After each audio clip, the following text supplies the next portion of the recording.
All right, in this video, we're going to be going over NewOrleansToteRental.com that I was asked to take a look at it, review it, and kind of see if there's any types of improvements and recommendations that we could do in order to help boost any type of SEO traffic that it could get. So with that being said, let's go ahead and dive right into the webpage. So like I always like to do is I always like to go Google and just see if you've even submitted your site to Google in order for it to be indexed. And it looks like you did. However, there is something that I want to bring to your attention on this. Zooming in here, you have this little and then an amp and then a semicolon. And where this is coming from is in your meta description. And let's go ahead and take a look at it.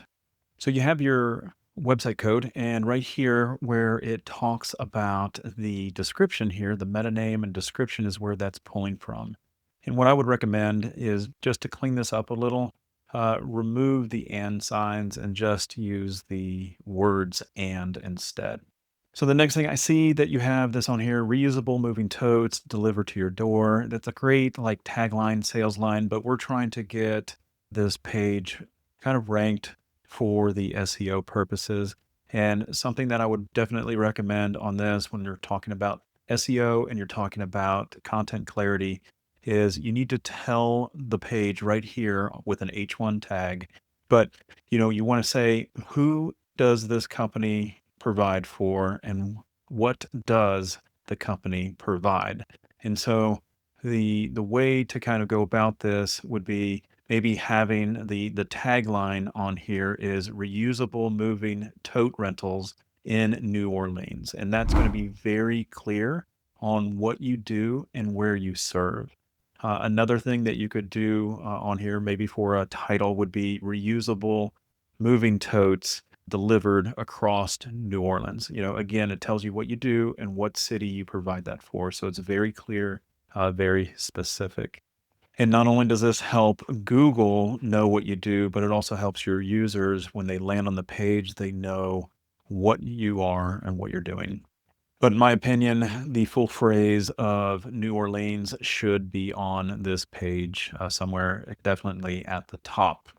And then going back to Google and optimizing, I would definitely probably try to come up with a title, change the title in your code to do something like this. Again, it's another great SEO practice, moving tote rentals in New Orleans. And then you have that little bar here and you have the NOLA Tote Rentals, right? And so again, that tells you what you are doing and where you're serving. And then you got the name of your business right there. Now, like I said, this is going to be inside your code for the title of the page, and that's what Google will be picking up. Another thing that I noticed off of the Google search is that we're missing your Favicon. So make sure that you want to put your Favicon icon on there, which is just a small little logo telling us about your business.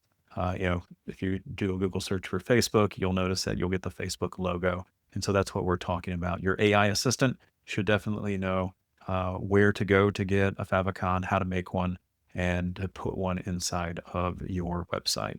So I want to talk a little bit about the service area section on your web page. I feel that with the way that it is displayed right now on the page, it kind of looks like Tetris. And I would definitely potentially just center these so that way they are on the page, nice visual center. When it comes to the zip codes, because you are only doing it a certain mile radius away from a certain zip code, I would highly recommend you just listing out either all the zip codes, and again, AI can help you out with this, of putting all the zip codes that are nearby, as well as all of the cities and counties that are nearby as well on a little table or separated in a way that would be alphabetical.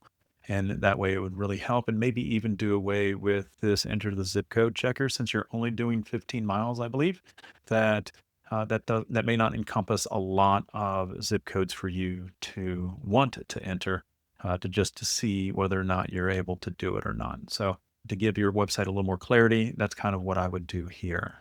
When it comes to clarity, you want to make sure that you're very clear. You don't have any type of confusion on the page. And this just might have been a misstep when you were creating this, but we have this move here, the tiny move. You also have the easy breezy.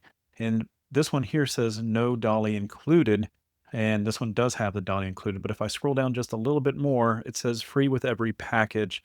We do give a dolly with every package. There's just something that you might want to clarify when you are making the page and making sure that your user knows exactly what they are and are not getting. When creating a web page, one of the things that is probably most missed, especially when we're dealing with AI, unless you specifically make it be aware of it, is, hey, I would like to have my web page be very accessible and to include things such as screen reader accessibility. And so that's something that this web page is lacking and something that you could look more into if you're wanting to make sure that you are compliant with that. Another thing, speaking of accessibility, I do want to show you something like this. So in Google Chrome, we have access to developer tools, and I can select an element on here and I can take a look at some things that might be relevant to me as a developer. And if we take a look right here, we have the accessibility contrast, and we're kind of getting a warning here. And that just means that from an accessibility point of view, this 3 that we have right here, it's really hard to see against the background. And so something that you might want to do is, change it to the color that you have the text maybe, or go straight white with what you have here for your rent, pack, and go. All right. So that's just another tip and trick that you can throw in your back pocket here. So the next thing that I want to talk about are images. And right here we have this image of the logo here. And I would say this, I like the color theming that you have, the pink, the purple, but then we have this yellow tote here. And you may not have pink lidded totes that you actually deliver, but it would be nice to have maybe a logo here that kind of matches the theming of your page. So that would be a subtle thing here. But when it comes to images, I did notice that you have some here that are with a transparent background. We have this faint white line around these images here. And something that I was playing around with while going through some talking points that I wanted to mention in here is that what if we were to just make the backgrounds here all white and do that with CSS? You don't need to redo any of the images. And this is what it would look like. So this is what it would look like right here, white background. And again, if you wanted, you can change that to a pink lid to match the website, but just know they're going to get a yellow lid when it arrives. But anyways, just having that white background really makes them pop a little more compared to having the white outline. And going back to keeping things centered here, that's how that would look compared to the Tetris that I was talking about earlier. And since we're on the topic of images here, taking a look at your code, you're utilizing what's called base 64, where it's almost like you're embedding the image directly on the HTML file. And although this is not like an SEO concern, it could affect page load. It could affect performance. And the thing that you'd want to do is potentially make these a different file type, maybe a WebP or an AVIF file format would definitely help you out here.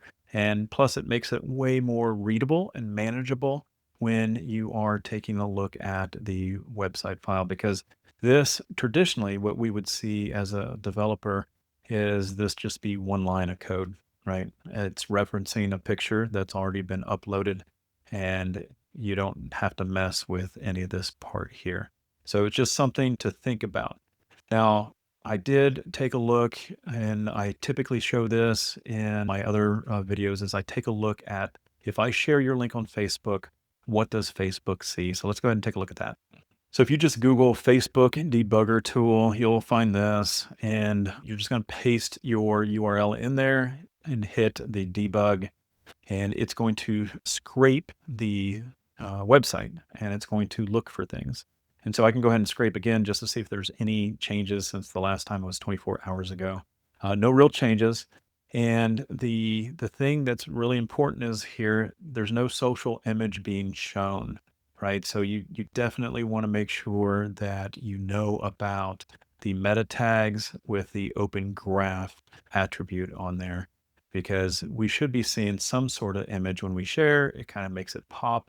And you can get really specific with your meta tags. And again, have your AI do this. with talking about social sharing meta tags for Facebook that you would like to have an image there be shown when the link is shared. And it should either generate one for you, or you can go ahead and give it the image that it should use. And so one of the last things that I'm probably going to suggest on here for you, because I know I've given you a lot, is to have this schema for your business be put in your HTML file. Again, it just kind of gives Google a little more context on what your business is all about. And feel free to take a screenshot, or you can even use your AI to kind of talk about this. But this is definitely going to help you make the page visibly tell the search engines what you are about. And it helps Google understand your company a little bit more by having this inside there. All right. Well, I think that's going to do it for this video. Hopefully it wasn't too long for you. Hopefully you picked some stuff up that you could definitely use just to make the website better, more visible, right? So anyways, thanks for watching, and we'll see you in the next one. Take care.